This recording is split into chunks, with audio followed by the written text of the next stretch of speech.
Story of the Veil. So, if you have done any studying of non-duality or Eastern traditions, you have probably heard about the veil that many enlightened masters describe the unenlightened state as it's like you have a veil over your face that you can't quite see through. And this veil is all of your conditionings, all of the thoughts, all your thoughts of separation that you have. And we get very addicted to this veil. And, people talk about, well, how do I get it off? And the enlightened masters say, it just goes. It's just the wind will just blow it away. It's a very light thing. So we're working on a week. We're talking about how native wisdom and non-duality intersect. And we're spending a whole week talking about babies and how people are raised. And we've done a few videos talking about I like to call it the bubble or the evolved nest, like how human beings used to be raised in such a, inside in native wisdom, in such a tight knit community that everyone was able to just grow without fear and become solid, independent human beings who all knew who they were. In our culture, that doesn't happen. We're raised in kind of, maybe a mom and a dad, there's a lot of tension, there's all the discipline, particularly like in Christian cultures, you're raised from the very beginning told that you're full of sin, that something's wrong with you. We all get yelled at, we get various different things. And all these things are the things that cause this veil to come over our eyes. So I'm going to tell a little story. Maybe it'll make some sense, maybe it won't. But I actually remember the very first time the veil came over my consciousness. I was really, really young, like maybe 1.5, maybe 2. Little girl. My mom had a friend who also had a little girl my same age.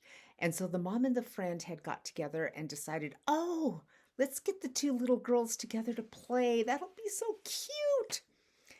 And so my mom got a little dress and dressed me up in one of those, those little dresses little tiny girls wear, with all the little frills, and I had a little bow in my hair. And I remember shiny white shoes. And I'm all dressed up in this. And she must have been telling me this story about how wonderful it was. I'm going to go meet this little girl and we're going to play and it's going to be so cute and so wonderful. We go over to the friend's house and we walk in the door and the little girl gets one look at me and she's also all dressed up. And she gets this look of just total rage on her face and she comes running over to me screaming, I hate you. And she pushes me and I knock down. And I can just remember this. I can just remember the veil just like literally just slipping down over my face. And I mean, many years later, after years and years of meditation and, the veil lifted, and now I'm able to kind of look back at it from a point of view of the veil is gone. But what made this happen? It was just very distinct. I can remember myself just kind of stepping back in myself and this veil came down. And it wasn't because the little girl had hated me. I mean, that was part of it, right? But the thing that caused it was just the confusion in my little 1-year-old, 2-year-old mind. It didn't make sense. I had been told that we were going to be so beautiful and we were going to play together and it was going to be so cute. And instead, I'm just met with this intense rage and I'm pushed over.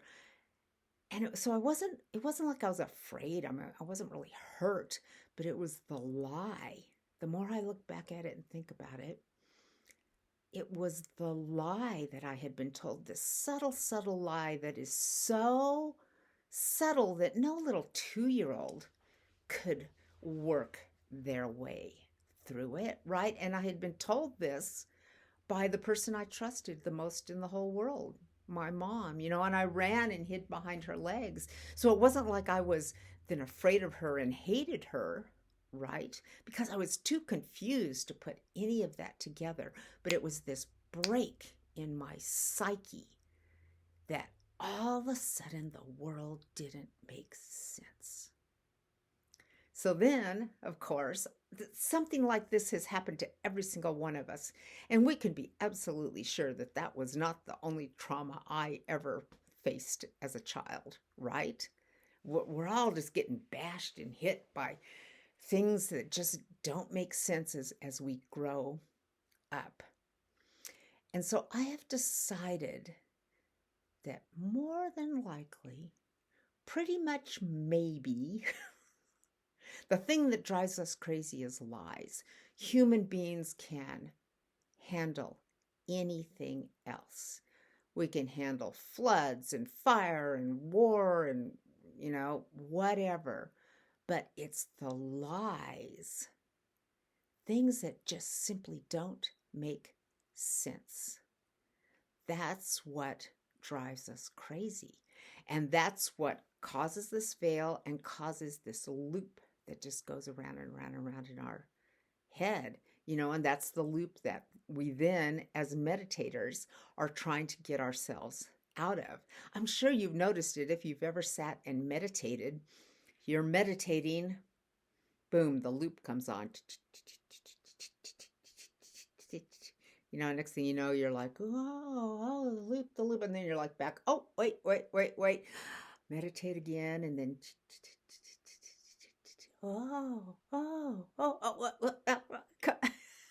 right? I mean, that's what meditation's like. That loop just catches you because you can't put it together. Why was I met with that rage? Didn't make sense. Looking back on it, I mean, it makes total sense. I mean, that poor little girl, she was told this exact same thing. You and this little girl are going to be so cute. And then all of a sudden, this person walks into her house all dressed up in my pretty little dress. And boom, I hate you. Can't blame her, right? She was transfixed by the same lie. Also, another really interesting thing about this story is that it kind of shows how deeply our worldviews get imprinted in us when we're really little. I ended up turning into a tomboy. You cannot dress me up. Don't try to dress me up. Nothing makes me more, than dressing me up. And it's not because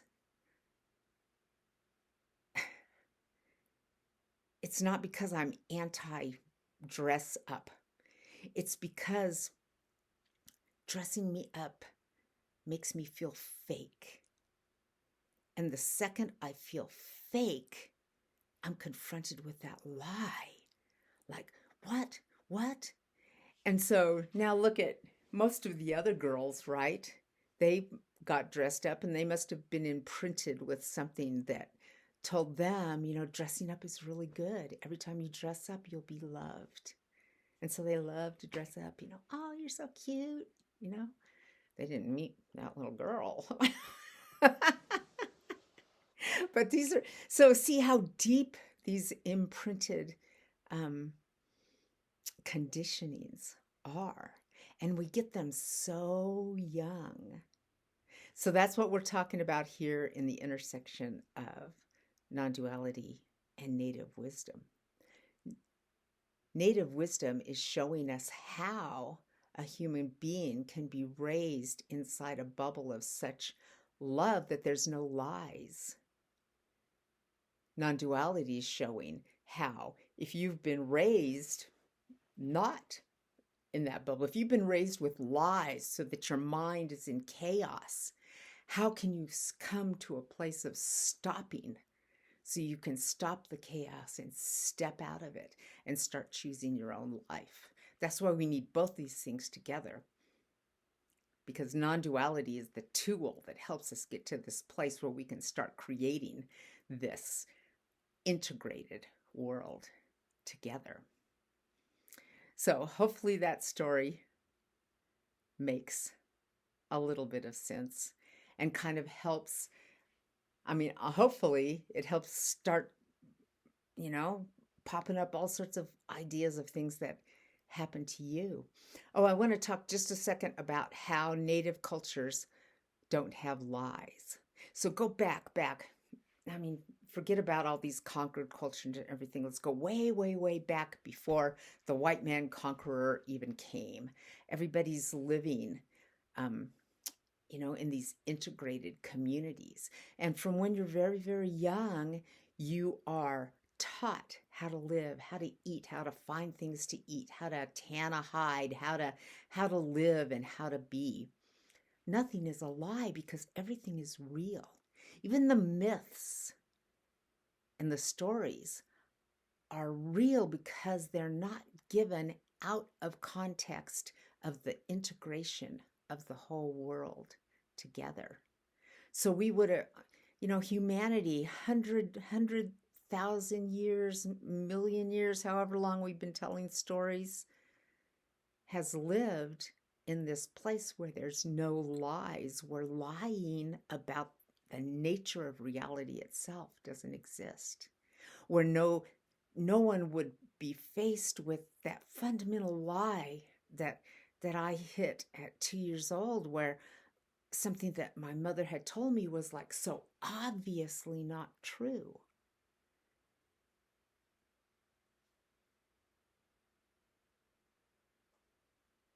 So it is possible to live in this fundamentally truthful way. Again, non-duality is the tool to help us step into this quickly so that we can start living this different life. Non-duality is useless if it is a practice that's going to take you 30 years to get to some weird enlightenment where then you're going to sit around and I mean, is that what you really want? Or do you want to be a dynamic, awake, fully living person? So, that's a story about the veil. It can lift, and we can be back here as human beings. You aren't completely stuck by your upbringing. At least I hope so.